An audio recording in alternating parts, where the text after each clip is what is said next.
이 세상에 남은 유일한 가족이 죽어가고 있다면 당신은 무엇을 할 것인가? 12살 민주는 자신이 사는 세상의 심정부인 쓰레기 매립지에서 상상도 못할 일을 저지르려 하고 있었다. 꺼져가는 동생의 숨소리를 지키기 위한 필사적인 행동은 그러나 예기치 못하게 그를 더욱 끔찍한 발견으로 이끌었다. 상류층의 검은 비닐봉지 속에 버려진 갓난아기의 비밀. 범죄의 증거와 무고한 생명의 운명을 손에 쥔 채 쫓기는 신세가 된 남매는 과연 살아남아 충격적인 진실을 밝히고 가장 어두운 터널의 끝에서 한 줄기 빛을 찾아낼 수 있을까? 연말의 서울은 살을 애는 듯한 칼바람이 몰아쳤다. 북풍은 민중과 소율 남매가 집이라고 부르는 허술한 판잣집의 틈새를 비집고 들어와 맹위를 떨쳤다. 수도권 매립지의 광활한 쓰레기 바다 한가운데 섬처럼 떠 있는 집. 하지만 이제 막 12살이 된 민준에게는 피부를 베는 추위 따위는 느껴지지 않았다. 그의 모든 신경은 낡고 더러운 이불 몇 겹을 뒤집어 쓴 채 가쁜 숨을 몰아쉬며 신음하는 여동생 소율에게 쏠려 있었다. 삐걱거리는 판잣집은 민준의 처절할 정도의 손재주를 증명하는 작품이었다. 버려진 목재 팔레트와 녹슨 양철 조각, 어디선가 주워온 지져진 방수포로 얼기설기지어 간신히 비바람만 막는 수준이었다. 그 안에서 민주는 나름의 아늑한 보금자리를 만들려 애썼다. 버려진 소파에서 뜯어낸 낡은 스펀지 몇 조각이 침대 매트리스 역할을 했고 직접 만든 홈통으로 받은 빗물을 담아둔 깨끗한 플라스틱 통 몇 개는 가장 소중한 재산이었다. 하지만 그 미미한 온기로는 이제 겨우 10살, 깡마르고 창백한 소율의 작은 몸을 파고드는 냉기를 몰아내기엔 역부족이었다. 소율은 벌써 며칠째 고열에 시달리고 있었다. 민준이 매립지 울타리 주변에서 정성껏 따온 깻잎, 어성초, 심지어 사람들이 해열에 좋다고 말하는 걸 엿들은 쇠비름까지 다려 먹였지만 아무 소용이 없었다. 민주는 아껴두었던 빗물에 수건을 적셔 조심스럽게 물기를 짠 뒤 불덩이 같은 동생의 이마에 가만히 올려놓았다. 소율아, 조금만 힘내. 걱정으로 갈라진 목소리로 속삭였다. 의식 없는 동생이 끙끙 앓는 소리를 들을 때마다 심장이 으스러지는 것 같았다. 12살에 불과했지만 민주는 원치 않게 쓰레기 줍기의 전문가가 되어 있었다. 그의 눈은 온갖 종류의 쓰레기 산을 날카롭게 훑으며 돈이 될 만하거나 쓸만한 물건을 찾아냈다. 플라스틱 병 몇 개, 찌그러진 맥주 캔, 운이 좋으면 작은 고철 덩어리나 구리선 뭉치를 발견하기도 했다. 이곳에서의 삶은 그에게 살아남기 위해 그리고 무엇보다 이 세상에 남은 유일한 혈육인 소유를 지키기 위해 강인하고 약삭발라져야 한다고 가르쳤다. 2년 전 건설 현장에서 일하던 부모님이 사고로 돌아가신 날부터 민주는 어떤 대가를 치르더라도 다시는 소율이 상처받게 하지 않겠다고 스스로에게 맹세했다. 하지만 이 지독한 열병은 상상을 초월하는 시련이었다. 매립지에서 자신들을 괴롭히는 나이 많은 아이들을 상대하는 것과도 폐기물 처리장 경비 아저씨들의 눈을 피해 물건을 줍는 것과도 차원이 다른 문제였다. 이것은 보이지 않는 적이 되어 서서히 소율의 생명력을 앗아가고 있었다. 남매의 유일한 생계수단인 폐지 줍기는 중단된 지 오래였다. 민주는 판잣집 구석을 힐끗 보았다. 식량이라고는 누군가에게 얻은 낡은 연유캔 반 통과 매립지 입구 분식집 아주머니가 불쌍하다며 쥐어준 마른 빵 몇 조각, 그리고 묽은 죽 한 냄비를 간신히 끓일 정도의 쌀이 전부였다. 하다못해 동네 약국에서 파는 값싼 해열제라도 사려면 돈을 벌러 나가야 한다는 것을 알았지만 아픈 소유를 혼자 두고 나갈 수가 없었다. 혹시라도 무슨 일이 생기면 어떡하란 말인가. 막연한 두려움이 민준의 어린 마음을 짓눌렀다. 밖에서는 새로운 쓰레기 더미가 쏟아졌음을 알리는 덤프트럭의 굉음이 울려 퍼졌다. 평소 같았으면 민준이 가장 재빠르게 움직여 불도저에 밀리기 전에 감나가는 물건을 찾아 나설 시간이었지만 오늘따라 그의 발은 축축한 흙바닥에 뿌리라도 내린 듯 무거웠다. 바로 그때 소율이 심하게 기침을 하며 작은 몸을 경련하듯 덜었다. 민주는 황급히 동생을 일으켜 앉히고 기침이 멎을 때까지 등을 가볍게 두드려 주었다. 하지만 다시 자리에 눕자 소율의 숨소리는 이상할 정도로 얕고 가빠졌다. 힘겹게 눈을 뜬 소율이 오빠를 바라보았다. 오빠 나 너무 추워. 목소리는 쉬어 힘이 없었다.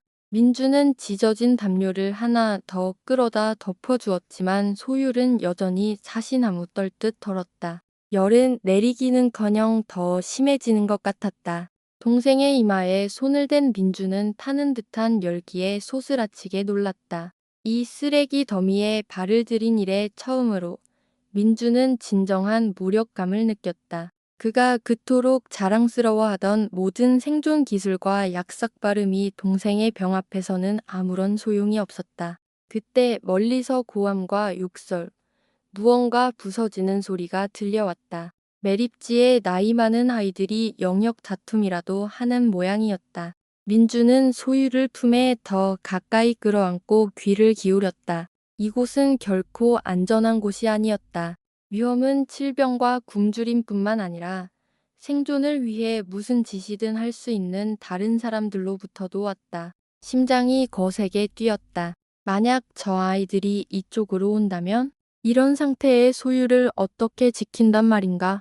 다행히 소음은 점점 멀어졌지만 불안감은 판잣집의 어두운 구석구석에 스며들었다. 밤이 깊어지자 추위는 더욱 혹독해졌고 막연한 공포는 짙어졌다. 소율의 열은 전혀 내리지 않았고 아이는 헛소리를 하며 돌아가신 엄마, 아빠를 부르기 시작했다. 숨은 점점 더 가쁘고 불규칙해졌다. 민주는 든눈으로 밤을 새우며 남은 빗물로 계속 동생의 이마를 닦아주었다. 어디선가 주워들은 민간요법들을 모두 떠올려 봤지만 소용없었다. 그는 소율에게 이야기를 들려주었다. 더 나은 미래에 대한 이야기, 소율이 병에서 나으면 함께 떠날 모험 이야기, 쓰레기 더미에서 가끔 발견하는 예쁜 물건들에 대한 이야기. 하지만 소율은 평소처럼 반응하지 않았다. 아이는 열에 들든 채 미동도 없이 누워 숨소리만 약하게 내쉴 뿐이었다. 동쪽 하늘이 희미하게 밝아올 무렵 한잣집 안에는 무서운 정적이 감돌았다. 민주는 동생에게 몸을 숙였다. 소율의 숨결이 거의 느껴지지 않았다. 극심한 공포에 휩싸인 민준이 동생의 몸을 가볍게 흔들었다. 소율아, 소율아, 정신 좀 차려봐. 대답이 없었다. 소율의 눈은 굳게 감겨 있었고 창백한 얼굴에서 이마만 불덩이처럼 뜨거웠다. 그 순간 민준의 머릿속에 하나의 결심이 번개처럼 스쳤다. 격렬하고 더 이상 미룰 수 없는 결심. 더는 기다릴 수 없었다. 시내에 있는 병원으로 소유를 데려가야 했다. 그곳 사람들이 쓰레기 매립지 아이들을 어떤 경멸의 눈초리로 보는지 잘 알았고 주머니에 동전 한 푼 없다는 것도 알았지만 소율의 목숨이 가장 중요했다. 무슨 수를 써서라도 어떤 위험을 감수하더라도 해내야만 했다. 소율아, 오빠만 믿어. 민주는 떨리는 목소리로 속삭였지만 눈빛은 이미 강철 같은 결의로 빛나고 있었다. 그는 서둘러 안매의 옷가지 중 가장 깨끗하고 성한 것을 찾아 입혔다. 예측할 수 없는 위험으로 가득 찬 도시로의 여정. 동생을 살아서 다시 데려올 수 있을지조차 알 수 없는 여정을 준비하기 시작했다. 서울 동쪽 하늘이 붉게 물들기 시작할 무렵 거의 의식을 잃은 소유를 등에 업은 민주는 수도권 매립지를 벗어나는 절박한 여정을 시작했다. 가장 두툼한 담요로 소율의 몸을 감쌌지만 민주는 동생의 몸에서 전해져 오는 뜨거운 열기와 무게를 등 전체로 고스란히 느꼈다. 소율은 그 어느 때보다 가벼웠지만 12살 소년의 마른 어깨에는 육체적으로나 정신적으로나 감당하기 힘든 짐이었다. 매립지를 벗어나는 비포장도로는 질고 길었다. 민준의 발걸음은 밤새 내린 이슬에 축축하고 푹신한 흙 속으로 깊숙이 파고들었다. 낡아서 거의 끊어지기 직전인 삼선 슬리퍼 사이로 겨울 새벽에 차가운 공기가 파고들어 폐부를 찔렀다. 민주는 거친 숨소리를 내서 참았다. 소유를 깨우거나 상태를 악화시킬까 두려웠다. 그는 병원으로 가야 했다. 그가 아는 가장 가까운 병원. 가끔 폐지 줍는 다른 사람들이 누군가 크게 다쳤을 때 언급하던 세브란스 병원. 아마 몇 시간은 좋게 걸어야 할 터였다. 매립지 구역을 벗어나자 풍경이 달라졌다. 거대한 쓰레기 산이 뒤로 물러나고 허름한 주택가와 구불구불한 골목길이 나타났다. 민주는 차들이 다니기 시작하는 큰 길을 따라 걸었다. 하루를 시작하는 분주한 사람들 틈에서 그는 길가로 바짝붙어 경계심 가득한 눈빛으로 주위를 살폈다. 시장에 가고 출근하고 아이를 학교에 데려다주는 평범한 일상의 모습들이 남매에게는 너무나 멀게 느껴졌다. 몇몇 사람들이 아픈 동생을 업은 남루한 차림의 소년을 힐끗거리며 안타까운 눈길을 보냈지만 누구도 멈춰서서 말을 걸지는 않았다. 민주는 고개를 푹 숙이고 걸음을 재촉했다. 행운이 따랐다. 산더미처럼 채소를 실은 낡은 삼륜차가 근처에서 속도를 줄였다.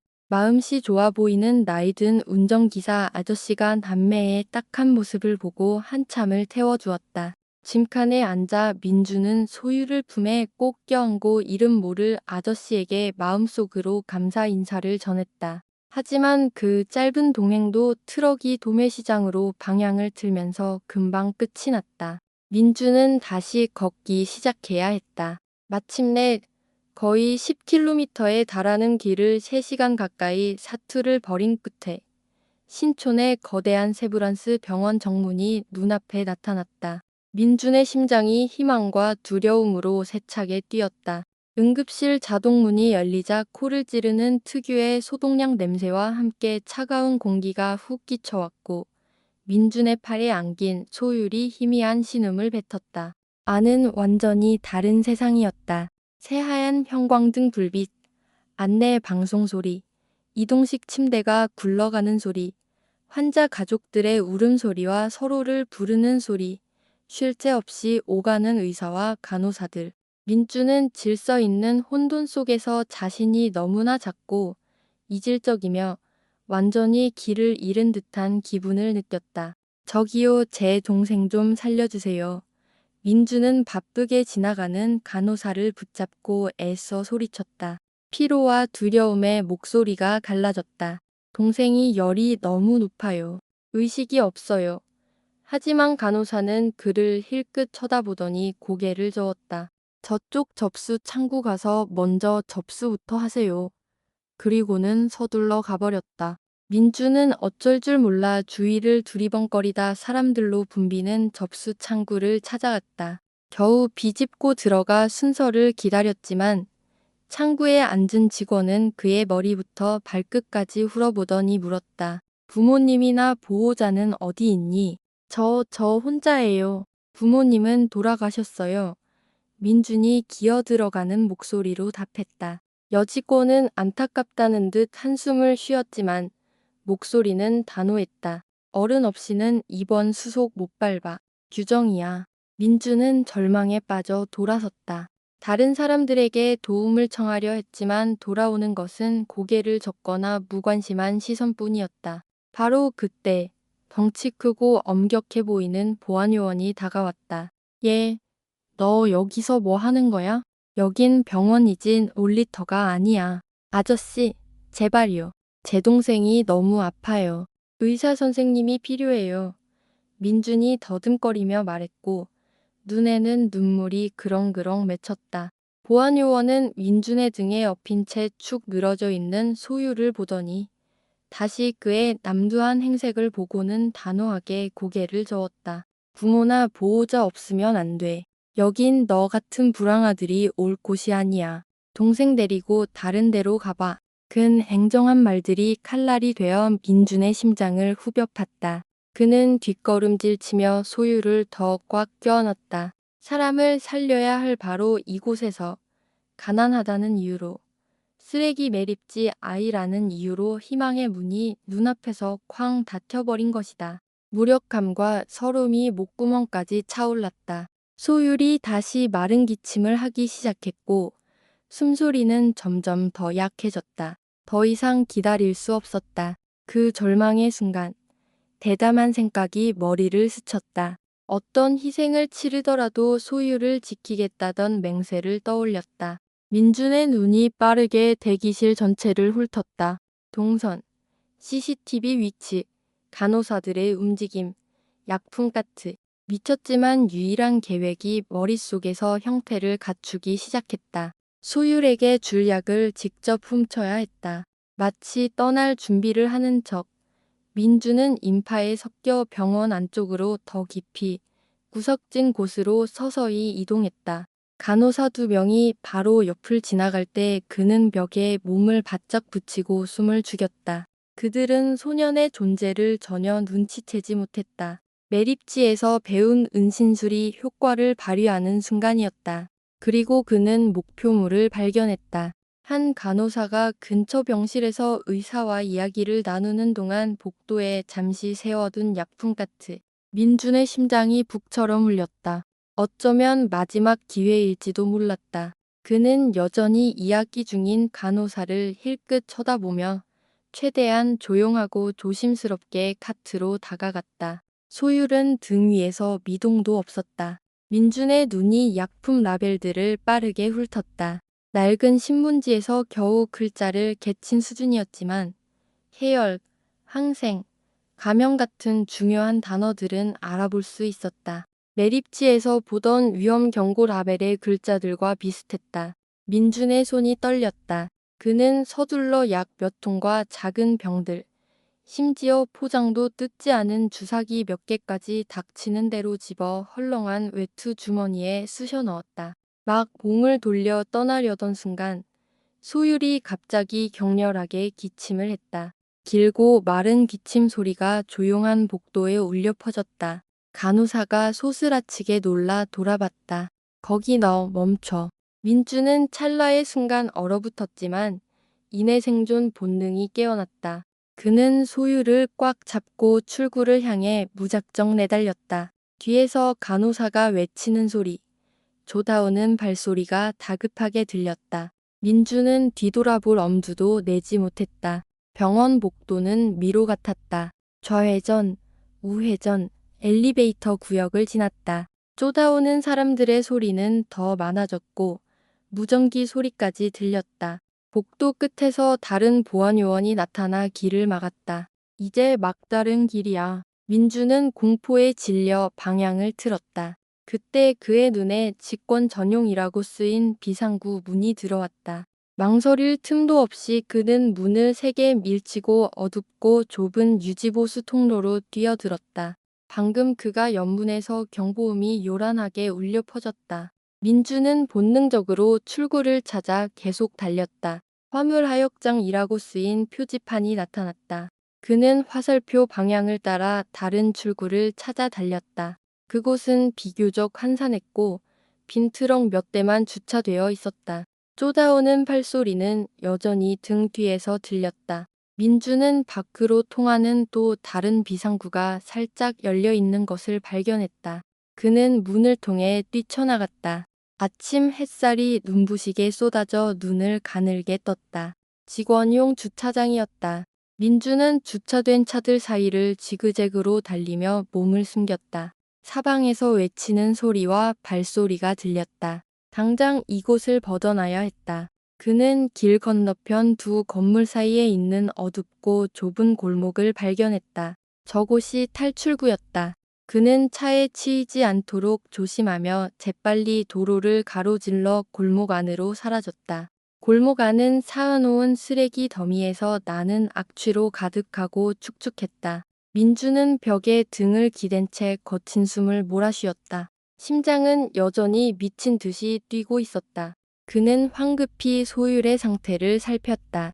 아이는 여전히 잠들어 있었지만 숨소리가 조금은 편안해진 것 같았다. 주머니 속에 소중한 약들은 안도감을 주었지만 동시에 무거운 죄책감으로 어깨를 짓눌렀다.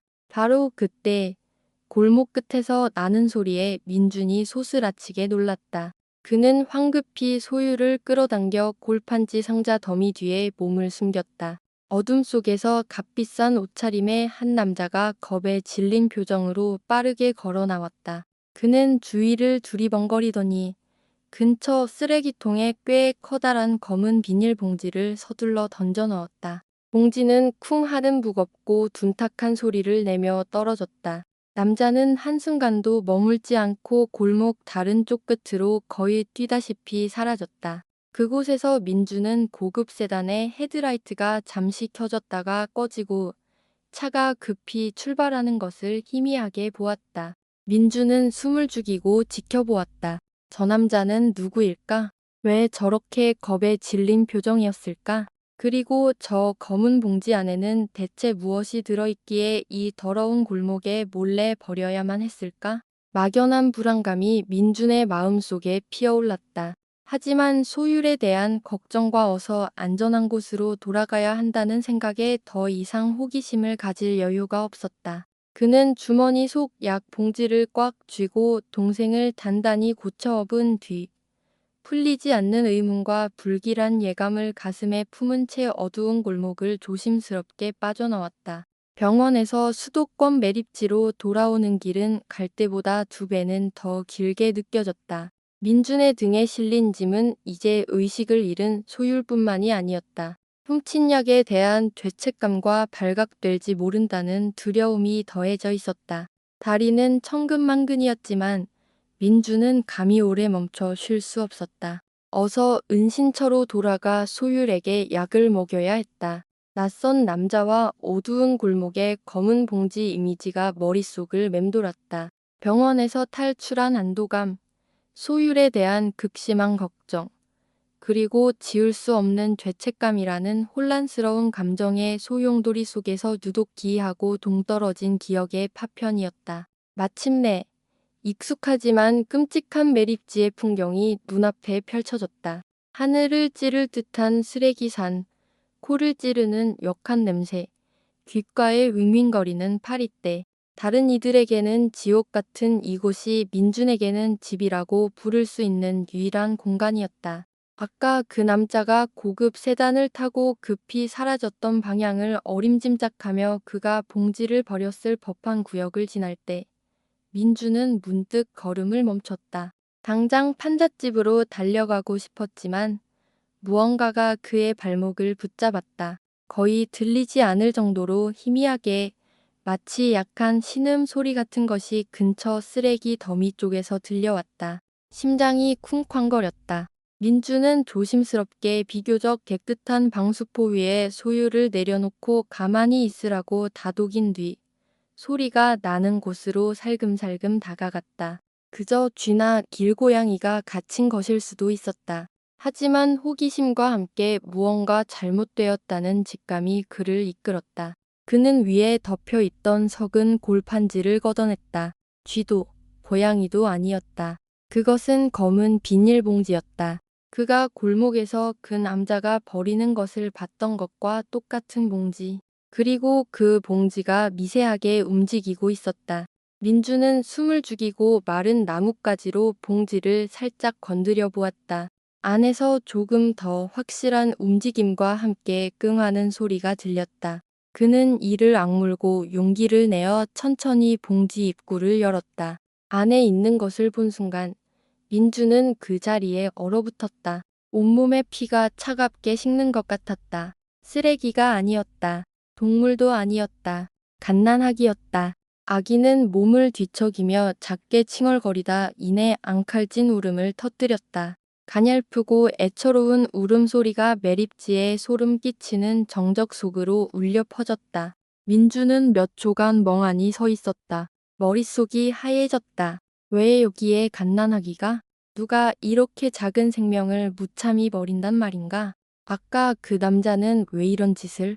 수많은 질문이 머릿속을 헤집었지만 아기의 울음소리가 민준을 현실로 되돌려 놓았다. 그는 황급히 몸을 숙여 차가운 봉지 속에서 아기를 조심스럽게 꺼내 품에 안았다. 아기의 살갗은 얼음장처럼 차가웠다. 다행히 눈에 띄는 상처는 없었다. 이제 그의 손에는 위독한 소율의 목숨뿐만 아니라 죄책감으로 가득한 훔친 약, 그리고 방금 버려진 연약한 생명까지 들려 있었다. 민주는 공황 상태에 빠지려는 자신을 다잡았다. 당장 둘 다 판잣집으로 데려가야 했다. 그는 유일하게 성한 자신의 외투를 벗어 능숙하게 임시 포대기를 만들어 아기를 가슴 앞에 안았다. 자신의 체온이 이 작은 생명을 조금이라도 덮여주길 바라면서, 그리고 다시 소유를 등에 조심스럽게 업었다. 짐이 2배로 늘어나 다리가 후들거렸지만 두 아이를 모두 지켜야 한다는 생각에 없던 힘이 솟았다. 익숙한 판잣집에 도착하자마자 민주는 서둘러 소유를 스펀지 침대에 눕히고 커다란 골판지 상자를 찾아 깨끗한 천을 깔아 갓난아기를 위한 임시 요람을 만들었다. 모든 것을 서둘러야 했다. 소율에게는 당장 약이 필요했다. 떨리는 손으로 주머니에서 약병과 항생제를 꺼냈다. 그는 작은 글씨로 쓰인 사용 설명서를 최대한 자세히 읽고 의식을 잃은 10살 소녀에게 맞는 양을 어림짐작했다. 남은 빗물에 약을 타서 조심스럽게 소율의 머리를 받치고 한 숟가락씩 입에 넣어주었다. 소율아, 약 먹으면 괜찮아질 거야. 민주는 간절한 마음으로 속삭였다. 바로 그때 멀리서 요란한 사이렌 소리가 들려왔다. 쓰레기차나 경비 차량의 사이렌이 아니었다. 경찰차 사이렌이었다. 사이렌 소리는 점점 가까워졌고 파랗고 빨간 경광등이 판잣집 틈새로 섬광처럼 비쳤다. 민준의 심장이 덜컥 내려앉았다. 설마 약을 훔친 것 때문에 이렇게 빨리 찾아온 걸까? 아니면 네 아기 때문에? 낯선 남자와 검은 봉지의 이미지가 다시 떠올랐다.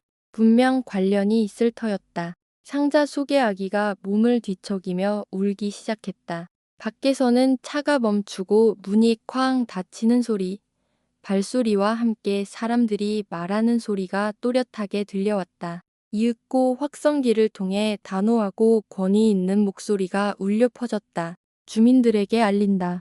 병원에서 발생한 의약품 도난 및 신생아 실종 사건에 대한 신고가 접수되었다. 이 구역의 모든 인원은 수색에 협조하기 바란다. 민주는 그 자리에 얼어붙었다. 2가지 사건을 모두 알고 있었다. 그들이 자신을 찾고 있었다.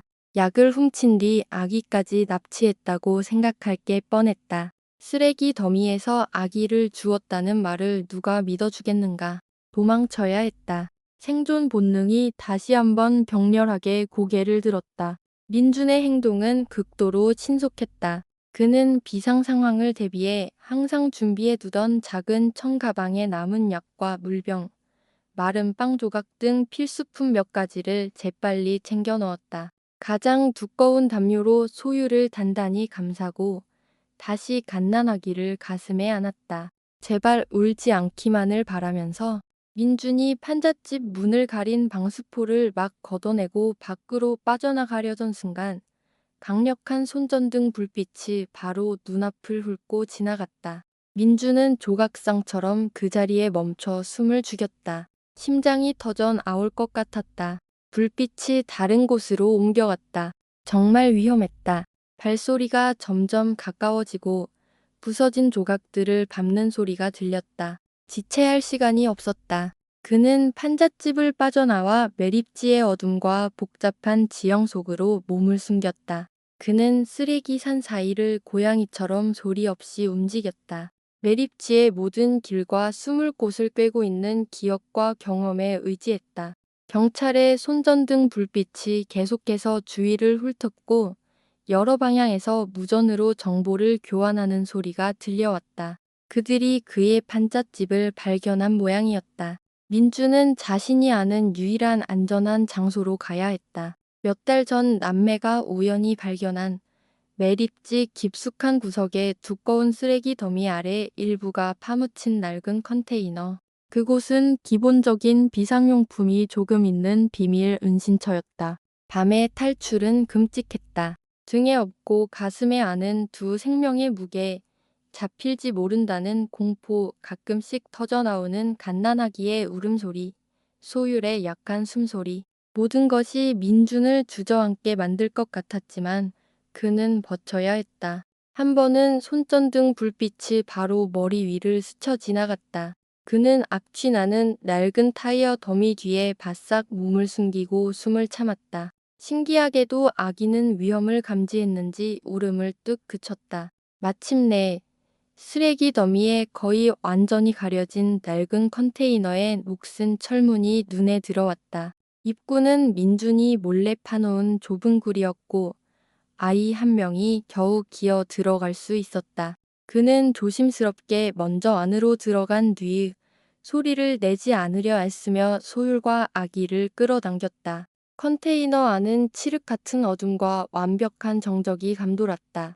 새 아이의 숨소리만이 들릴 뿐이었다. 민주는 안도의 한숨을 내쉬었다. 그는 비상용 담요 위에 소율을 눕히고 갓난아기를 위해 좀 더 안락한 잠자리를 만들어 주었다. 밖에서 들려오던 수색의 소음은 두꺼운 쓰레기층과 금속 벽에 막혀 희미하게 들렸다. 민주는 차가운 컨테이너 바닥에 주저앉아 쇠벽에 등을 기댔다. 육체적으로나 정신적으로나 완전히 녹초가 되었다. 그는 소율과 아기를 일단 안전한 곳으로 데려왔다. 그는 소율의 이마를 가만히 만져보았다. 열이 조금 내린 것 같았다. 갓난아기도 잠이 들어 고른 숨을 내쉬고 있었다. 하지만 이제 어떻게 해야 하나? 여기서 얼마나 버틸 수 있을까?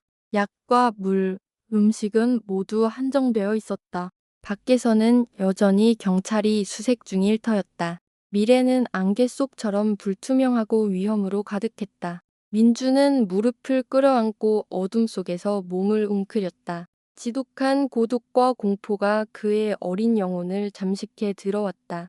낡은 컨테이너 안에서 시간은 숨막히게 더디게 흘러갔다.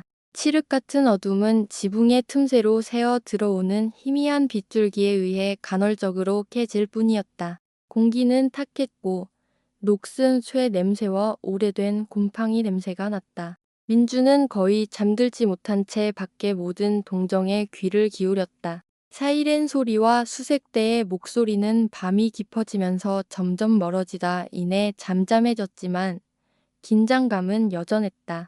그는 계속해서 소율의 상태를 확인했다. 다행히 열은 많이 내렸고 숨소리는 한결 고르고 깊어졌다.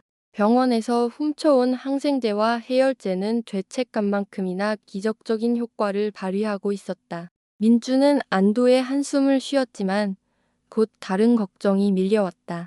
남은 물과 마른 빵으로 얼마나 버틸 수 있을까? 갓난아기는 가끔 몸을 뒤척이며 배고픈 듯 징얼거렸다. 민주는 서툰 솜씨로 아기를 안아 다독이며 자신의 체온이 이 작은 생명의 허기를 달래주길 바랄 뿐이었다. 아기의 엄마는 지금쯤 어떨까? 분명 고통과 절망 속에서 헤매고 있을 거라 생각했다. 새벽녘이 되자 소율이 잠에서 깼다. 아이는 맑은 눈을 뜨고 낯선 어둠 속을 두리번거렸다. 오빠, 우리 어디야? 목소리는 약했지만 한결 도렷해져 있었다. 민준이 대답하기도 전에 갓난아기도 잠에서 깨 작은 울음소리를 내기 시작했다. 소율의 눈이 동그래졌다. 오빠, 아기야. 아기가 어디서 났어? 민준이 막 설명을 하려던 순간 그는 깜짝 놀라 말을 멈췄다. 컨테이너 지붕 바로 위에서 말소리가 들려왔다. 경찰 목소리가 아니었다. 민주는 소율에게 조용히 하라는 손짓을 하고 쇠벽에 귀를 바싹 대고 소리를 들으려 애썼다. 두 남자의 목소리였다. 그 여자가 곧 모든 걸 폭로할 거야. 오늘 오후에 아기 실종 사건 관련해서 기자회견을 연다고. 익숙한 초조함이 가득한 목소리였다. 젠장, 박 이사님, 조용히 처리하신다고 했잖아요. 이제 온도씨가 그 갓난애를 찾고 있는데 이게 무슨 꼴입니까? 처음 듣는 겁에 질린 목소리였다. 익숙한 목소리에 남자가 격분한 듯 소리쳤다. 미친놈, 일이 이렇게 될 줄 알았나? 우리가 지금껏 사온 게 뭔지 알아? 회사 합병, 대형 계약들, 전부 물거품이 된다고. 민준의 심장이 멎는 것 같았다. 그는 두 번째 목소리를 기억해냈다. 어젯밤 어두운 골목에서 겁에 질린 표정으로 검은 봉지를 버렸던 바로 그 남자의 목소리였다. 그 여자 아니, 그들은 아기의 엄마에 대해 이야기하고 있었다. 저도 어쩔 수 없었습니다. 낯선 목소리가 변명했다. 그 여자가 아기를 낳아 기르겠다고 버텼습니다. 그랬다간 우리가 공들인 모든 게 망가질 판이었습니다. 그래서 내 친조카를 병원에서 훔쳐내서 이런 쓰레기장에 버렸다고. 익숙한 목소리는 경멸과 불신에 차 있었다. 이제 CCTV에 내가 증거물을 버리는 장면까지 찍혔을 텐데 이게 무슨 의미인지 알기나 해. 민준과 소율은 공포에 질려 서로를 쳐다보았다. 이야기는 정말로 부유하고 권력 있는 집안의 아이였고 바로 그 가족이 아이를 물건처럼 내다 버린 것이었다. 심지어 다른 사람에게 죄를 뒤집어 씌우려 하고 있었다. 위에서의 대화는 계속되었다. 점점 더 긴장감이 고조되었다. 경찰은 지금 병원에서 약 훔친 그 꼬마 놈한테 집중하고 있습니다. 낯선 목소리가 약간은 의기양양하게 말했다. 그놈이 아기까지 납치했다고 생각하는 모양이더군요. 완벽한 위장이죠. 차가운 소름이 민준의 등골을 타고 흘렀다. 그들이 자신에 대해 이야기하고 있었다. 동생을 살리기 위한 자신의 필사적인 행동을 그들의 천린공노할 범죄를 덮기 위한 방패망이로 이용하고 있었다. 품에 안긴 아기가 꿈틀거리자 민주는 제발 울지 않기를 바라며 아기를 가볍게 다독였다. 소율도 어린 나이였지만 대화의 내용을 어느 정도 이해한 듯했다. 아이는 민준의 소매를 잡아당기며 단호한 표정으로 속삭였다. 오빠, 우리 아기를 도와줘야 해. 사람들에게 진실을 말해야 돼. 민준은 망설였다. 소율의 말이 옳다는 것을 알았다. 갑자기 돌아가신 부모님의 모습이 떠올랐다. 가족을 잃은 고통은 한 번도 아문 적이 없었다. 이야기가 자신들과 같은 운명을 겪게 할 수는 없었다. 하지만 누가 쓰레기 더미에 사는 아이들의 말을 믿어줄까? 저 부유하고 힘 있는 자들을 어떻게 상대한단 말인가? 게다가 자신은 약을 훔친 도둑이었다. 그들은 죄를 면하기 위해 거짓말을 한다고 생각할 것이다. 하지만 소유라 우리가 말한다고 누가 믿어줄까? 오빤 약도 훔쳤잖아. 그래도 가만히 있을 순 없어, 오빠. 소율이 오빠의 눈을 똑바로 쳐다보았다. 막지만 강인한 의지가 담긴 눈빛이었다. 아기 엄마는 지금 너무 슬플 거야. 예전에 우리처럼 그 가족이 부서지게 놔둘 순 없어. 소율의 말에 민준의 온몸에 전율이 흘렀다. 맞았다. 자신들의 안전만 생각하며 이기적으로 굴 수는 없었다. 그들은 이 아기에게 목숨을 빚졌고 아기 엄마에게는 진실을 빚졌다. 위험하더라도 옳은 일을 해야만 했다. 알았어. 민주는 깊은 숨을 내쉬며 마지막 결정을 내렸다. 우리가 가자. 하지만 경찰서로는 안 돼. 오늘 오후에 열리는 기자회견장으로 바로 가는 거야. 윤서진 씨를 직접 만나야 해. 그분만이 우리를 믿어주실 거야. 소율은 희망에 찬 얼굴로 고개를 세차게 끄덕였다. 나 이제 많이 괜찮아. 혼자 걸을 수 있어, 오빠. 두 남자가 떠나고 밖이 완전히 조용해진 것을 확인한 뒤에야 민주는 조심스럽게 컨테이너의 출구를 열었다. 눈부신 아침 햇살이 쏟아져 들어와 눈을 찡그리게 했다. 공기는 숨막히는 쇳덩어리 속보다 훨씬 상쾌했다. 민주는 가슴 앞에 태아라고 조용히 이름 붙여준 아기를 고쳐 안고 남은 약과 얼마 안 되는 식량을 다시 확인했다. 그리고 소율과 함께 새로운 여정, 정의를 찾아가는 여정을 시작했다. 이번에 매립지를 떠나는 발걸음은 이전과 전혀 다른 마음가짐이었다. 더 이상 두려움에 떨며 도망치는 것이 아니라 명확한 목표를 향해 나아가고 있었다. 민주는 익숙한 오솔길을 따라 소율을 이끌며 여전히 경비나 경찰이 순찰할지 모르는 정문을 피했다. 그들은 다시 도시로 들어가 두 남자가 언급했던 JN 그룹 본사 건물을 찾아야 했다. 기자회견이 열릴 그곳은 분명 번화한 금융 중심가에 있는 큰 건물 일터였다. 도시로 가는 길은 여전히 험난했다. 소율은 아직 약해서 걸음이 느렸고 민주는 동생을 부축하며 태아를 돌봐야 했다. 그들은 시끄러운 대로를 피해 작은 골목길로 다녔다. 잠시 쉬기 위해 작은 공원을 지날 때 민주는 길 건너편에서 아주 천천히 달리는 경찰차를 보고 심장이 철렁했다. 차 안에 경찰관 2명이 주위를 살피고 있었다. 민주는 황급히 소율과 태아를 끌고 큰 나무 뒤에 숨어 차가 지나갈 때까지 숨을 죽였다. 위험은 여전히 도사리고 있었다. 쉬는 동안 민주는 태아를 감싼 속사개를 조심스럽게 여며주다 전에는 미처 보지 못했던 작은 디테일을 발견했다. 새하얀 순면 속삭이 한쪽 귀퉁이에 금실로 Y, T, H라는 작은 이니셜이 수놓아져 있었다. 아마도 아기의 이름 약자일 것이다. 민주는 소율에게 이 작은 발견을 보여주었다. 이것은 그들의 임무를 그 어느 때보다 구체적이고 시급한 것으로 만들었다. 이 아이는 이름 없는 아기가 아니었다. 이 아이는 윤서진 씨의 아들, 태아였다. 마침내 수많은 골목을 헤매는 힘든 여정 끝에 강남 테헤랄로 한복판에 위치한 JN 그룹의 유리와 강철로 된 번쩍이는 고층 건물이 눈앞에 나타났다. 건물 밖에는 방송사의 중계 차량 수십 대가 주차되어 있었고 수많은 기자와 호기심 어린 구경꾼들이 모여 있었다. 건장한 경호원들이 정문에 빽빽하게 서서 출입증을 엄격하게 검사하고 있었다. 사람이 너무 많아. 오빠. 소율이 민준의 손을 꽉 잡으며 걱정스러운 목소리로 속삭였다. 민준은 동생의 손을 가볍게 쥐어주며 단호한 눈빛으로 건물을 바라보았다. 여기까지 왔지만 어떻게 안으로 들어갈 것인가? 이 삼엄한 경비와 언론의 벽을 뚫고 어떻게 윤서진 씨에게 접근할 것인가? 가장 큰 시련이 아직 남아 있었다.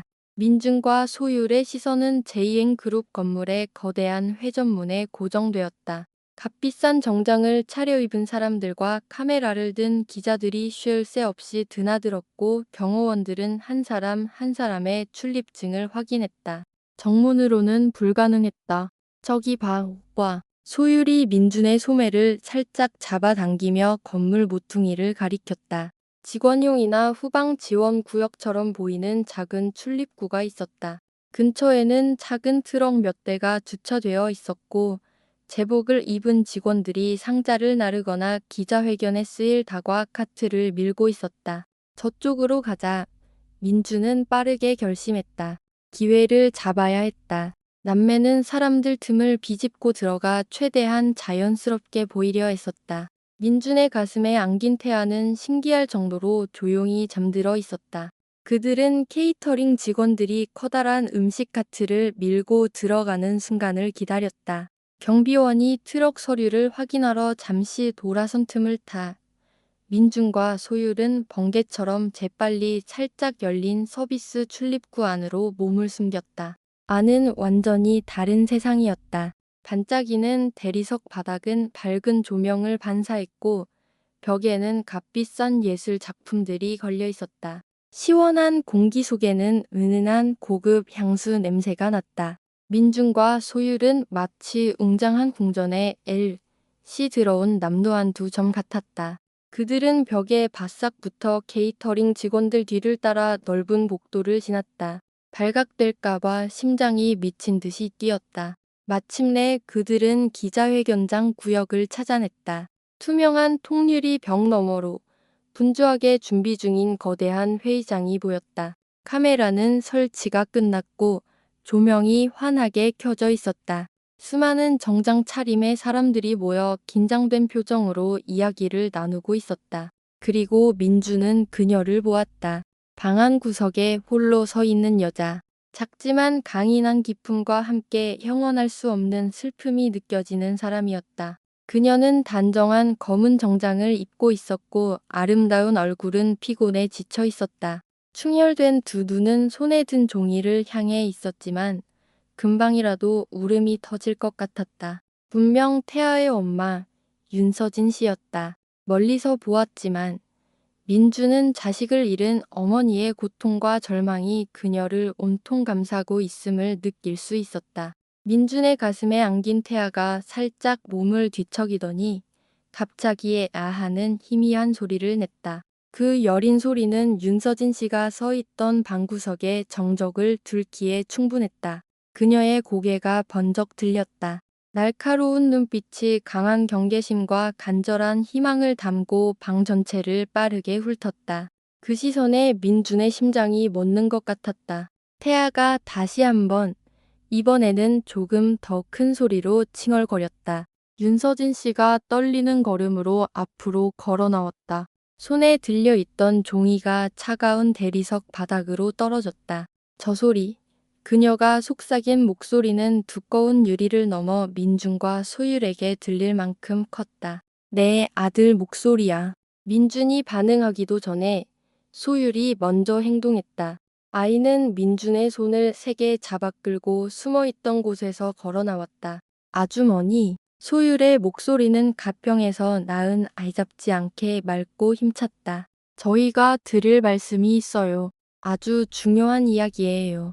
즉시 근처의 경호원 몇 명이 그들 쪽으로 움직였지만 윤서진 씨가 손을 들어 그들을 막았다. 그녀의 시선은 민준의 가슴에 안긴 천뭉치에 고정되어 있었다. 놀라움과 불신, 그리고 광적인 희망으로 가득 찬 눈이 크게 뜨였다.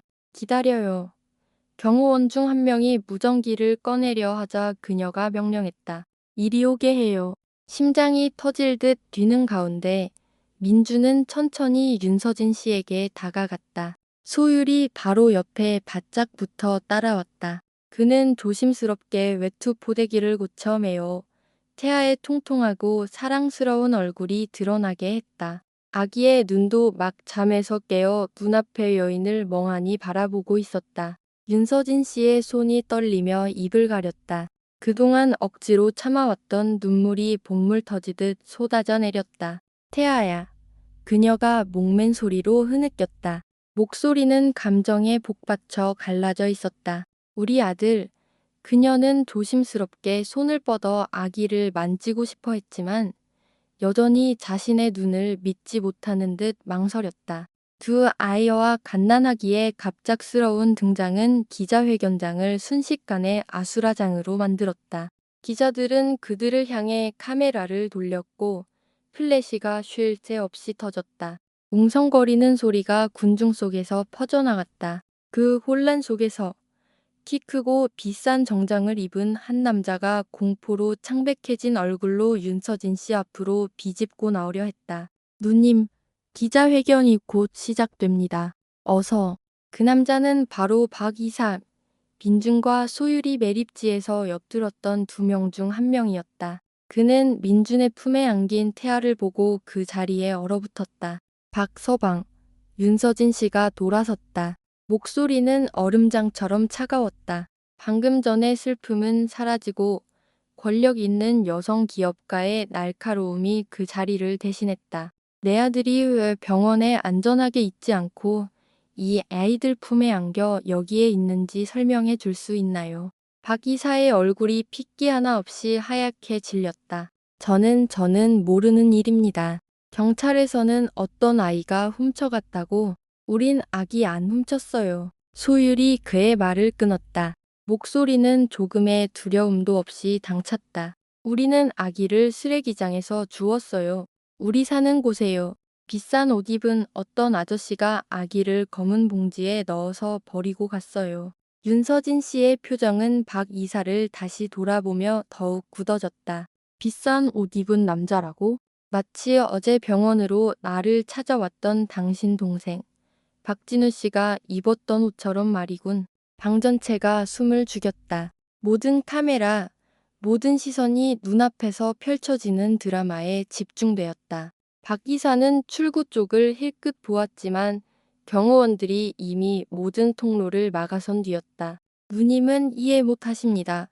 박 이사가 더듬거렸다. 평소의 침착함은 온데간데 없었다. 합병건 우리가 쌓아온 모든 것들, 이 아이의 존재가 모든 걸 망칠 겁니다. 진우는 그저 우리 모두의 이익을 지키고 싶었을 뿐입니다. 내 아들을 훔쳐서. 윤서진 씨의 목소리는 칼날 같았다. 무고한 아이를 쓰레기장에 버리는 방식으로. 민준이 한 걸음 앞으로 나섰다. 여전히 태아를 품에 꼭 안은 채였다.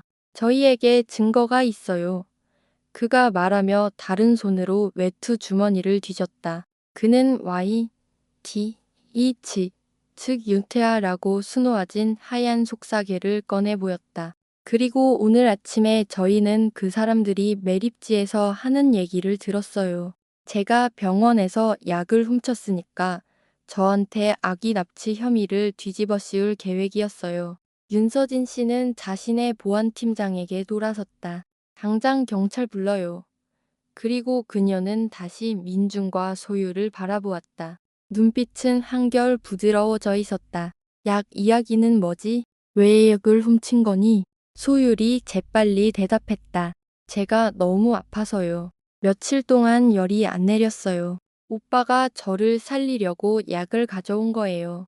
부모님 돌아가신 후로 오빠가 항상 저를 돌봐줬어요. 아이의 목소리는 점점 작아졌지만 윤서진 씨는 모든 것을 이해한 듯했다. 내가 내 아들을 구했구나. 그녀가 태아의 뺨을 부드럽게 쓰다듬으며 속삭였다. 너희 둘 다 바로 그 가족이 배신했을 때 너희가 이 아이를 지켜준 거야. 그녀는 민준의 눈을 똑바로 바라보았다. 처음으로 남루한 외모 뒤에 있는 소년을 제대로 보았다. 깡마르지만 굳센 의지를 가진 눈빛의 소년. 가장 절박한 상황에서 비범한 일을 해낸 소년. 아픈 동생을 돌보면서도 큰 대가를 치를 수 있다는 걸 알면서도 넌 그 일을 해냈어. 바로 그때 엘리베이터 문이 열리고 제복을 입은 경찰관들이 신속하게 들어왔다. 박 이사는 모든 사람의 경악 속에서 연행되었다. 그의 힘없는 항의는 쉴 새 없이 터지는 카메라 플래시 소리에 묻혀 사라졌다. 윤서진 씨는 팔을 벌려 아들을 맞았다. 민주는 조심스럽게 태아를 엄마의 품에 안겨주었다. 이제 안전해. 그녀가 말했다. 눈물이 다시 뺨을 타고 흘렀지만 이번에는 행복의 눈물이었다. 모두 너희 덕분이야. 그녀는 눈앞에 서 있는 두 아이를 보았다. 낡은 옷, 강마른 몸, 지친 기색이 역력했지만 눈빛만은 맑고 정직했다. 복잡한 감정이 그녀의 마음속에 차올랐다. 감사, 연민, 경외감, 그리고 무거운 책임감. 그녀는 이 아이들을 다시 매립지의 삶으로 돌려보낼 수 없다는 것을 알았다. 하지만 그들의 미래는 어떻게 될 것인가? 그녀는 두 아이와 눈높이를 맞추기 위해 몸을 낮췄다. 목소리는 부드러웠지만 진심 어린 관심이 담겨 있었다. 정말 고맙다. 그런데 이제 너희는 어디로 갈 거니? 그 질문은 수많은 사람들의 소음과 끊임없이 터지는 플래시 불빛 속에서 허공에 맴돌았다. 민준과 소율의 미래는 이제 이 권력 있지만 연민 가득한 여성의 결정에 온전히 달려 있었다. 기자회견장은 경찰이 박 이사를 연행해 간 뒤 벌집을 쑤셔놓은 듯 아수라장이 되었다.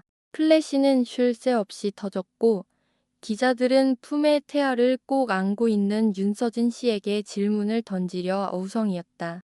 그 폭풍의 눈 한가운데 민준과 소율은 그녀에게 바싹 기댄 채 작고 길 잃은 모습으로 서 있었다. 방금 겪은 끔찍한 일련의 사건들로 기진백진하고 혼란스러웠으며 여전히 두려움에서 벗어나지 못한 상태였다.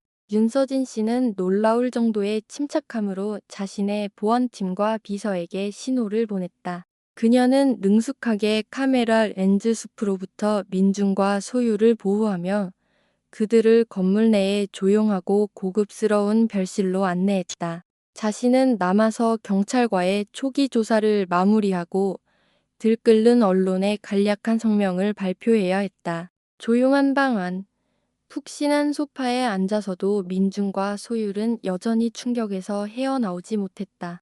모든 것이 너무 빠르고 극적으로 일어났다. 몇 분 전까지만 해도 그들은 절도죄로 쫓기던 이름 없는 매립지 아이들이었는데 이제는 도시를 뒤흔든 사건의 중요 참고인이 되어 있었다. 소율은 오빠의 어깨에 머리를 기댄 채 지쳐 잠이 들었다. 민주는 동생의 머리를 부드럽게 쓰다듬었다. 마음속은 천갈래 만갈래로 복잡했다. 소유를 구하고 태아를 엄마에게 돌려준 것은 감사했지만 미래에 대한 걱정이 다시 밀려왔다. 앞으로 그들은 어떻게 되는 걸까? 얼마 후 윤서진 씨가 사복 차림의 여경과 중년의 정장 차림 남자 아마도 그녀의 변호사일 것이다와 함께 방으로 들어왔다. 여경은 온화한 얼굴로 두 아이에게 부드럽게 미소 지었다. 안녕, 얘들아. 저는 수사팀장 이수진이라고 해요. 그녀는 따뜻한 목소리로 말했다. 많이 힘들었을 텐데 사건을 명확히 하기 위해서 몇 가지만 물어볼게요. 편안하게 알고 있는 대로만 이야기해주면 돼요. 여기 서진 씨와 변호사님도 계시니 아무것도 무서워할 필요 없어요. 대화는 민준이 상상했던 것보다 훨씬 부드럽게 진행되었다. 날카로운 신문은 없었고 명확하고 차분한 질문만이 이어졌다. 민준과 소율은 윤서진 씨와 변호사의 도움을 받아 모든 이야기를 털어놓았다. 매립지에서의 삶, 소율의 병, 병원으로의 유정, 절박한 마음에 약을 훔쳤던 일, 그리고 가장 중요한 우연히 태아가 버려진 것을 발견한 경위까지. 이수진 팀장은 매우 주의 깊게 들으며 때때로 메모를 했다. 또한 교통 CCTV에는 박진우의 차량이 그날 새벽 수도권 매립지 방향으로 이동한 것이 확인되었다고 덧붙였다. 너희들의 진술이 우리가 확보한 초기 증거들과 일치하는구나. 이 팀장이 말했다. 우리는 박진우와 박 이사의 아동 유기 및 납치 혐의에 대해 집중적으로 수사할 예정이다. 윤서진 씨가 단호한 목소리로 말했다. 팀장님, 아이들이 병원 약을 가져온 것에 대해서는 제가 드릴 말씀이 있습니다. 당시 아이들의 상황은 매우 절박했습니다. 그 행동은 사람을 살리기 위한 긴급 피난에서 비롯된 것입니다. 더욱이 제 아들을 구하고 돌려주기로 한 아이들의 용기와 선함 덕분에 진실이 밝혀질 수 있었습니다. 이 점을 참작하시어 아이들의 책임을 묻지 말아주시길 강력히 요청합니다. 변호사가 고개를 끄덕이며 덧붙였다. 저희 측에서도 이와 관련한 공식 의견서를 수사기관에 제출하겠습니다. 팀장님. 이수진 팀장은 고개를 끄덕이며 동의했다. 서진 씨와 변호사님의 의견을 충분히 인지했습니다. 이러한 특수한 상황과 정황을 고려할 때 민중군의 행위는 충분히 정상 참작의 여지가 있다고 판단됩니다. 현재 사건의 핵심은 박 씨 형제의 범죄 행위입니다. 거대한 짐이 민준의 어깨에서 내려지는 것 같았다. 하지만 가장 큰 질문은 여전히 남아 있었다. 모든 것이 끝나면 그들은 어디로 가야 하나? 다시 매립지로? 그들의 판잣집은 이미 발각되었을 것이다. 아니면 고아원으로 가게 될까? 헤어질지도 모른다는 막연한 두려움이 다시 마음속에 스며들었다. 마치 두 아이의 생각을 읽기라도 한 듯 경찰과의 조사가 끝난 후 윤서진 씨는 그들을 대기하고 있던 자신의 고급 세단으로 이끌었다. 태아는 이미 그녀의 가사 도우미 손에 맡겨져 휴대용 요람에서 곤히 잠들어 있었다. 혼란스러웠던 몇 시간 뒤, 차 안의 공기는 이상하리만치 고요했다. 윤서진 씨는 뒷좌석에 앉은 민준과 소유를 돌아보았다. 그녀의 눈빛은 애정과 깊은 생각으로 가득 차 있었다. 그녀는 회의실에서 했던 질문을 반복했다. 목소리에는 이제 깊은 진심이 담겨 있었다. 이제 너희는 어디로 갈 생각이니? 민준과 소율은 서로를 쳐다보다 고개를 숙였다. 그들은 갈 곳이 없었다. 매립지 밖의 세상은 너무나 넓고 낯설었다. 윤서진 씨가 부드럽게 한숨을 쉬며 민준과 소율의 작고 거친 손을 잡았다. 내가 제안 하나 할게. 그녀는 단어를 하나하나 고르며 천천히 말했다. 갑작스럽게 들릴 수 있다는 거 알지만 너희를 만난 순간부터 아주 많이 생각했어. 그녀는 잠시 말을 멈추고 두 아이의 눈을 똑바로 바라보았다. 너희는 태아를 구했고 내게 아들을 돌려줬어. 하지만 그 이상으로 나는 너희에게서 용기와 선함, 그리고 무엇보다 귀한 사랑을 보았단다. 나는 너희를 내 아이로 입양하고 싶어. 너희에게 집을, 진짜 가족을 선물하고 싶어. 나와, 그리고 태아와 함께 말이야. 민준과 소율은 깜짝 놀라 고개를 번쩍 들고 윤서진 씨를 바라보았다. 귀를 의심하면 눈을 동그랗게 떴다. 입양, 가족, 그들에게는 영원히 잃어버린 줄 알았던 단어들이었다. 이게 얼마나 큰 결정인지 알아. 윤서진 씨가 부드러운 목소리로 말을 이었다. 당장 대답하지 않아도 돼. 하지만 이것만은 알아줬으면 좋겠어.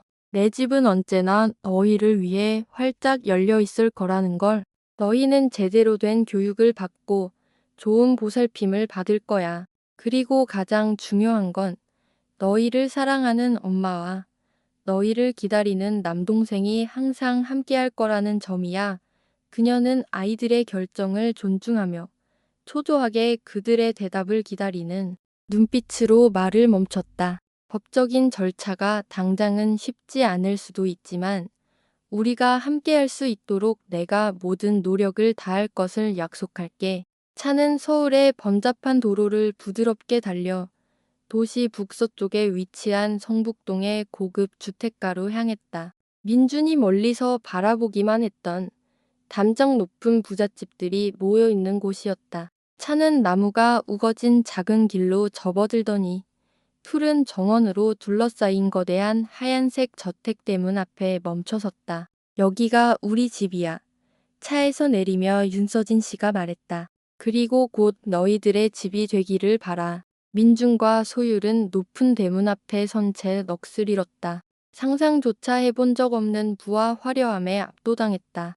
이 집은 매립지의 삐걱거리는 판잣집보다 수백 배는 더 컸다. 정원에는 미끄럼틀과 그네까지 있었다. 모든 것이 꿈처럼 아름다웠다. 들어오렴, 얘들아. 윤서진 씨가 따뜻한 미소를 지으며 두 팔을 벌렸다. 민주는 마른 침을 삼키고 소율의 손을 꽉 잡은 채 윤서진 씨를 따라 대문을 통과했다.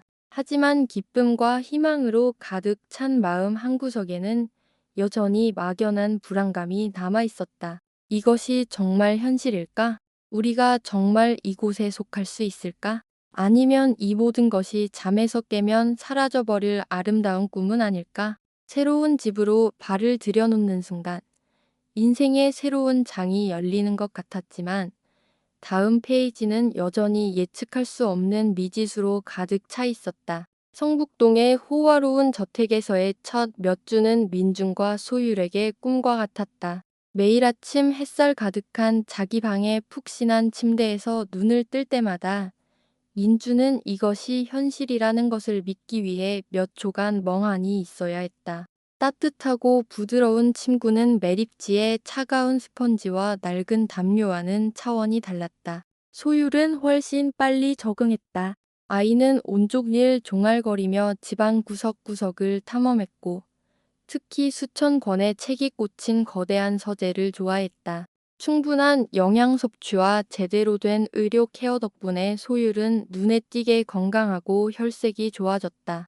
눈은 항상 기쁨과 호기심으로 반짝였다. 매일 오후 두 아이를 가르치러 오는 가정교사 하 선생님도 남매, 특히 매립지에서 알게 된 약초 지식과 인체의 신비에 대한 남다른 열정을 보이는 소율의 학습 능력이 뛰어나다고 칭찬했다.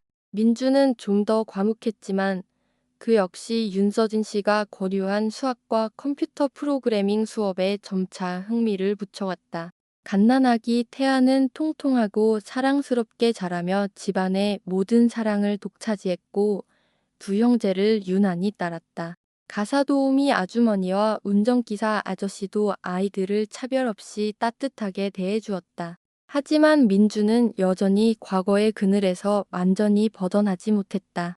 가끔 밤의 작은 소리에도 깜짝 놀라 잠에서 깨어 습관처럼 소율의 방으로 달려가 동생이 괜찮은지 확인하곤 했다. 때때로 가사도우미 아주머니는 민준의 옷장 깊숙한 곳에 숨겨둔 빵 조각이나 우유갑을 발견하곤 했다.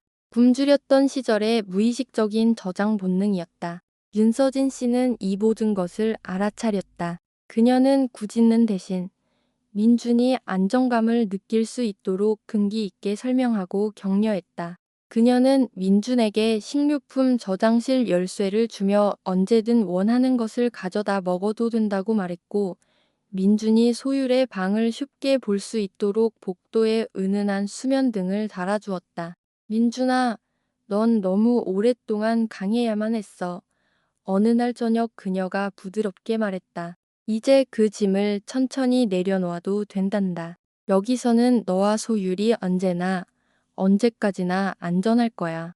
윤서진 씨와 두 아이의 관계는 날이 갈수록 깊어졌다. 그녀는 물질적인 것뿐만 아니라 아이들의 감정과 생각까지 진심으로 보살폈다.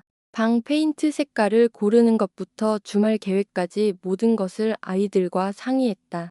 아이들은 점차 그녀를 자연스럽게 서진 엄마라고 부르기 시작했다. 평화로운 새 삶이 계속될 것만 같았던 어느 날, 예상치 못한 파도가 덮쳐왔다. 어느 평일 오후, 하 선생님과 남매가 서재에서 공부하고 있을 때 초인종이 울렸다.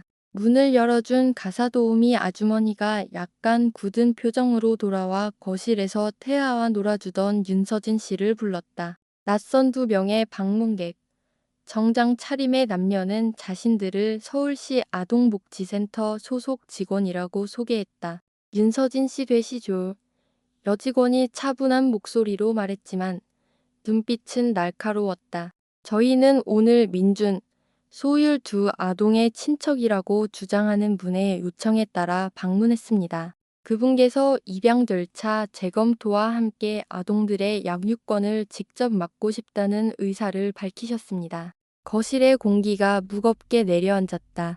윤서진 씨는 태아를 품에 더 꽉 껴안으며 몸을 고추 세웠다. 얼굴에는 노련한 기업가다운 침착함이 어려 있었지만 눈에는 깊은 불안감이 스쳐 지나갔다. 서재에서 대화를 엿들은 민준과 소율은 겁에 질려 창백한 얼굴로 달려나왔다. 친척이라고? 우리에겐 친척이 없는데. 엄마는 돌아가시기 전에 분명 아무도 없다고 하셨는데.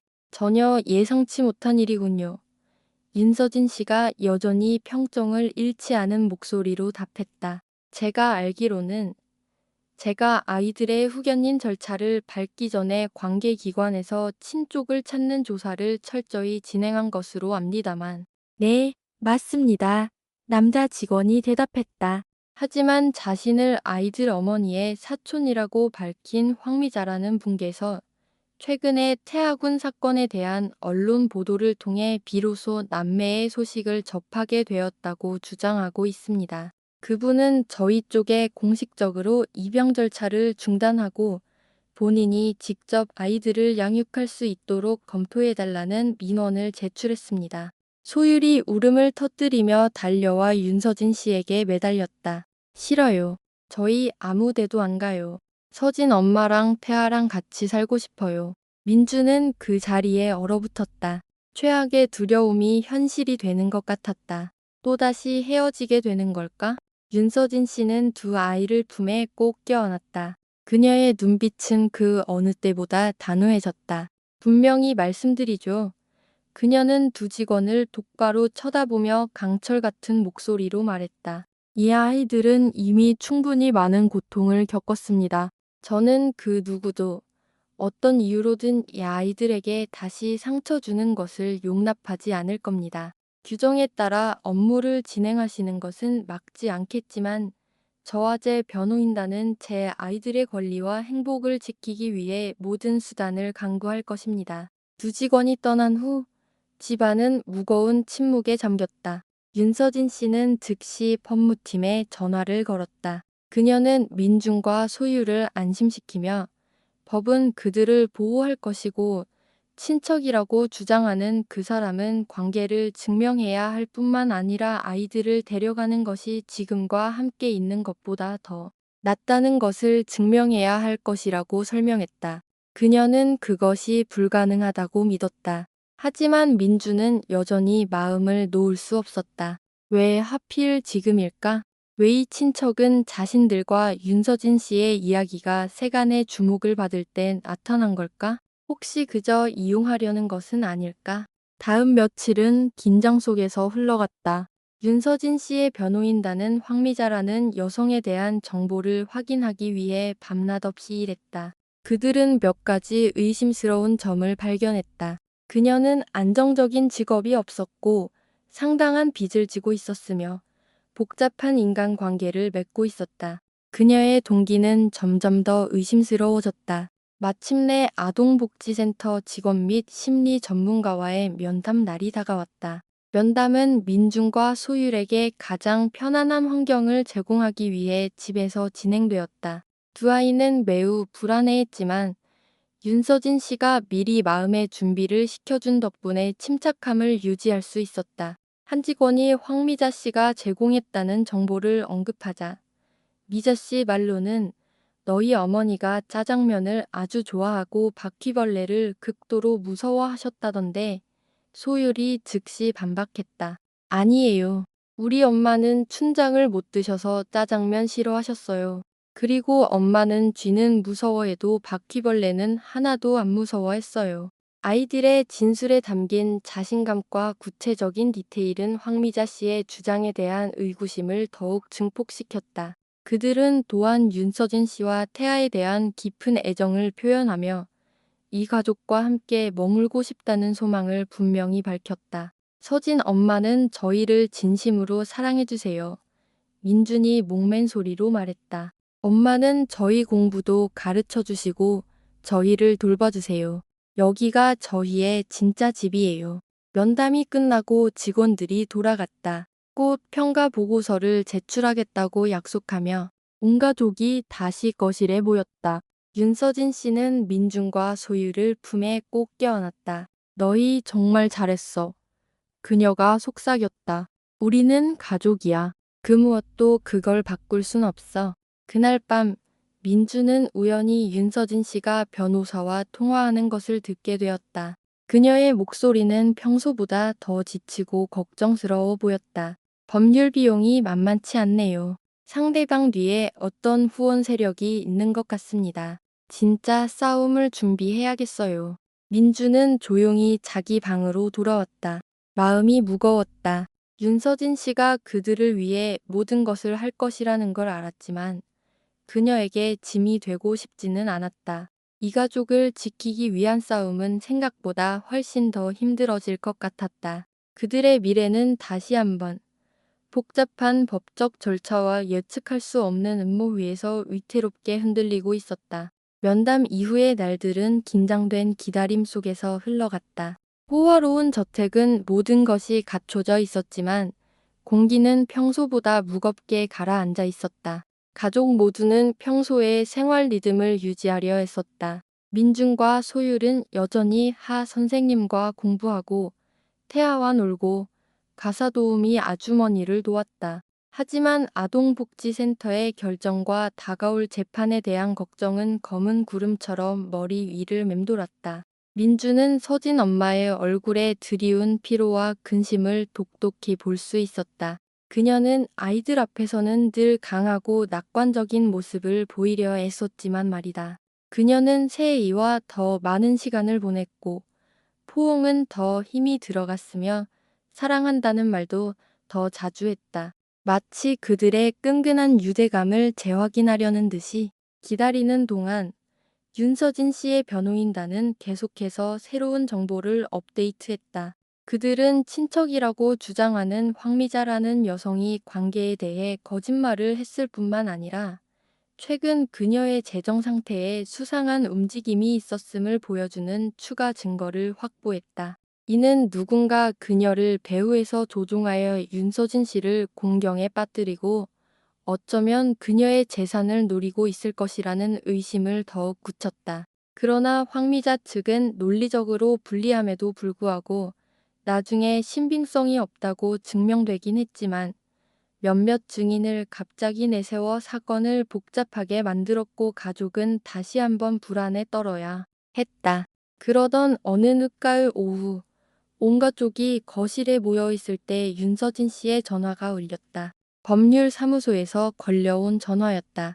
전화를 받는 윤서진 씨의 얼굴은 처음에는 굳어 있다가 점차 긴장이 풀리더니 이내 형언할 수 없는 기쁨과 안도감으로 빛났다. 그녀는 옆에서 초조하게 지켜보던 민준과 소유를 와락 겨워놨다. 목소리는 감격에 겨워 떨리고 있었다. 끝났어, 애들아. 모든 게 잘 해결됐어. 변호사는 아동복지센터가 최종 심의 보고서를 완성했다고 전했다. 민준과 소율의 일관되고 진실된 진술, 황미자 측 진술 및 증거의 명백한 모순, 그리고 심리 전문가들이 확인한 두 아이와 윤서진 씨 및 태아 사이의 강력한 정서적 유대감을 근거로 센터는 법원의 황미자의 소송을 완전히 기각하고 허위 정보 제공 및 사기 혐의로 그녀를 조사할 것을 공식적으로 건의했다.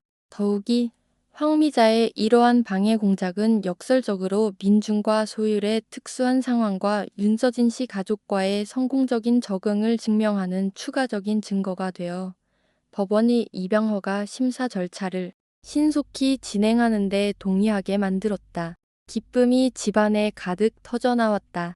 가사도우미 아주머니와 운전기사 아저씨도 기쁨의 눈물을 흘렸다. 무슨 일인지도 모르는 태아마저 모두를 따라 활짝 웃었다. 오랫동안 짓눌러왔던 무거운 짐이 마침내 벗겨진 순간이었다. 마지막 입양허가 재판이 열리는 날은 맑게 갠 어느 겨울 아침으로 정해졌다. 민주는 거울 앞에 서서 서진 엄마가 가르쳐준 대로 파란색 넥타이를 직접 맸다. 몸에 꼭 맞게 맞춘 새 정장을 입은 모습은 이제 매립지에 남루했던 소년과는 전혀 다른 의젓한 모습이었다. 소율은 분홍색 공주 드레스를 예쁘게 차려입고 머리를 단정하게 따았다. 아이는 완전히 건강을 되찾아 통통한 볼이 발그레했다. 둘 다 긴장했지만 얼굴에는 기대와 행복이 가득했다.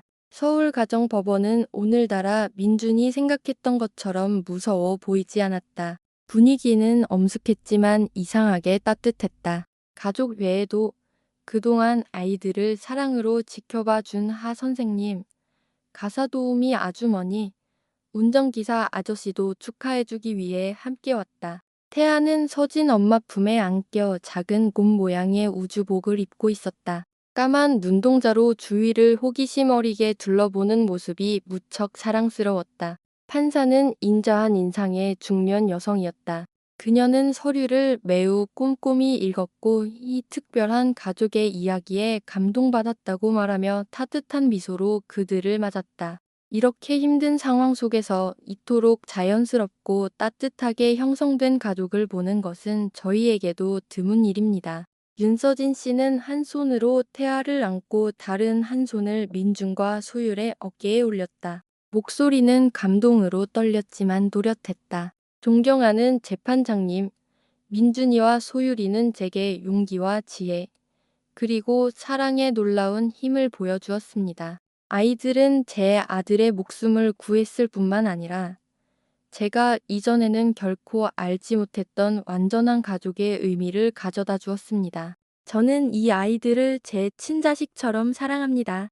판사가 민준과 소율에게로 고개를 돌렸다. 그럼 두 사람은 어떤가요? 윤서진 씨의 아이가 되어 공식적으로 가족의 일원이 되는 것에 대해 어떻게 생각하나요?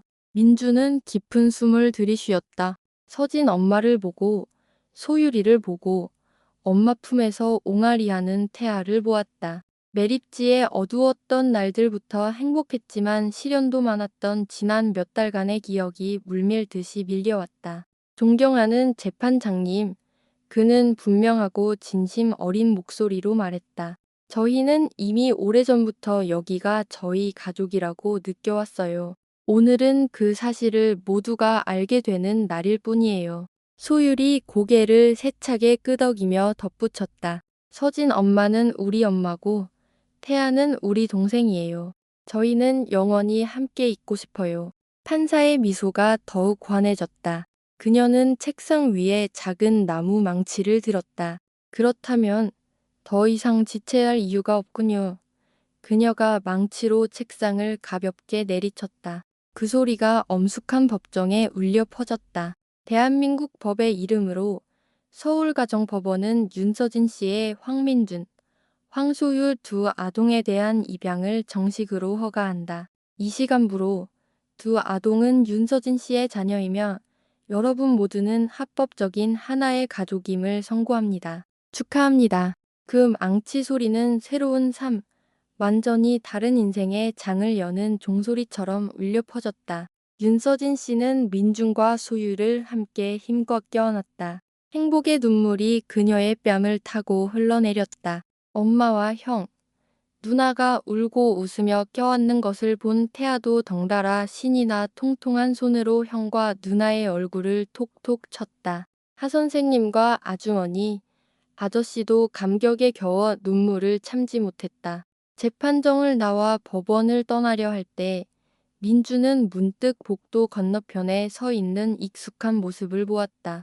그 운명의 날 자신을 쫓아오며 소리치던 세브란스 병원의 간호사였다. 간호사는 민준을 보고 희미하게 미소 지으며 가볍게 고개를 끄덕여 주었다. 말없는 끄덕임이었지만 그 안에는 이해와 용서, 그리고 조용한 축복이 담겨 있었다. 그 순간 민주는 인생의 지난 장이 비로소 완전하게 닫혔음을 느꼈다. 그날 저녁, 집에서는 작고 따뜻한 파티가 열렸다. 가사도우미 아주머니는 민준과 소율이 좋아하는 음식인 짜조, 닭백숙, 갈비찜을 잔뜩 준비했다. 거실 벽에는 소율과 하 선생님이 직접 그린 진정한 가족의 탄생을 축하합니다. 오늘부터 영원히 함께 라고 쓰인 커다란 현수막이 걸려 있었다. 웃음소리가 집안 가득 울려 퍼졌다. 마침내 수많은 풍파 끝에 그들은 진정한 안식처를, 사랑 가득한 지붕 아래 완전한 가족을 찾았다. 황미자의 배우에 대한 조사가 어딘가에서 계속될지 모르지만 이제 그것은 더 이상 중요하지 않았다. 그들은 합법적이고 굳건한 가족이 되어 앞으로 닥칠 어떤 시련도 함께 맞설 준비가 되어 있었다. 그 운명적인 재판이 있은 후 6개월이 흘렀다. 윤서진 씨 가족의 삶은 따뜻하고 웃음 가득한 새로운 궤도에 완전히 들어섰다. 호화로운 저택은 이제 진정한 보금자리가 되었다. 매일 아침 온 가족이 식탁에 둘러앉는 것은 그들이 걸어온 긴 여정을 떠올리게 하는 소박하지만 소중한 습관이 되었다. 소율은 이제 초등학교 4학년의 똘똘하고 건강한 소녀가 되었다. 아이는 학교 과학 프로젝트에 대해 신나게 이야기했다. 매립지에서 알게 된 약초 지식을 최근에 배운 현대 의학 지식과 결합하여 연구하는 프로젝트였다. 담임 선생님은 깊은 인상을 받았고 소율에게 시대회에 출전해 볼 것을 권했다. 엄마, 그거 알아요. 소율이 신나게 자랑했다. 교장 선생님이 저보고 나중에 훌륭한 의사가 될 수 있대요. 과거에 자신처럼 어려운 처지에 있는 사람들을 돕는 의사가 되겠다는 꿈이 아이의 마음속에서 나날이 타올랐다. 민준 역시 많이 변했다. 과묵했던 소녀는 이제 자신감이 넘쳤고 특히 자신이 좋아하는 분야에 대해 이야기할 때는 더욱 그랬다. 민준의 수학적 재능과 논리적 사고력은 하 선생님과 소진 엄마가 등록해준 코딩 학원의 선생님들에게 강한 인상을 남겼다. 민주는 복잡한 코드라인과 알고리즘에 몰두하며 컴퓨터의 논리적인 세계에서 평화를 찾았다. 말수는 적었지만 정이 많아 항상 동생에게 양보했고 동생 태아가 칭얼거릴 때마다 달래는 데는 선수였다. 이제 돌이 훌쩍 지난 태아는 걷고 말하는 법을 배우며 가족을 밝히는 작은 태양이 되었다. 꼬마는 유난히 민준이 형과 소율이 누나를 따랐고 온종일 형과 누나의 이름을 옹알거렸다. 태아가 사랑 속에서 안전하고 건강하게 자라는 모습을 보며 민준과 소율은 자신들이 누리는 새로운 삶에 더욱 감사했다. 하지만 수도권 매립지의 풍경, 그곳에서 굶주리던 남루한 아이들의 모습은 여전히 가끔 민준의 마음속에 떠올랐다. 어느 주말 저녁, 온 가족이 뉴스를 보는데 도시 변두리 빈민가의 어려운 노동자들의 삶에 대한 짧은 다큐멘터리가 나왔다. 쓰레기 더미를 뒤지는 강마르고 해진 옷의 아이들 모습에 민준의 가슴이 저려왔다. 혹독했던 겨울, 굶주림의 고통, 소율이 아팠을 때의 무력감이 떠올랐다. 다음 날 저녁 식사 자리에서 민주는 머뭇거리며 서진 엄마에게 말했다. 엄마, 저 자꾸 예전에 제가 살던 매립지에 있는 다른 아이들 생각이 나요. 윤서진 씨는 젓가락을 내려놓고 민준을 주의 깊게 바라보았다. 그녀는 민준이 정말 중요한 일이 아니면 먼저 과거 이야기를 꺼내지 않는다는 것을 알았다. 저는 그 아이들을 돕고 싶어요. 민준이 이어서 말했다. 목소리는 약간 떨렸지만 눈빛은 결의에 차 있었다. 우리가 뭔가 할 수 있다면 좋을 텐데 작은 공부방이나 진료소 같은 거요. 그럼 그 아이들은 예전에 우리처럼 고생하지 않아도 될 텐데. 뜻밖에도 윤서진 씨는 미소를 지었다.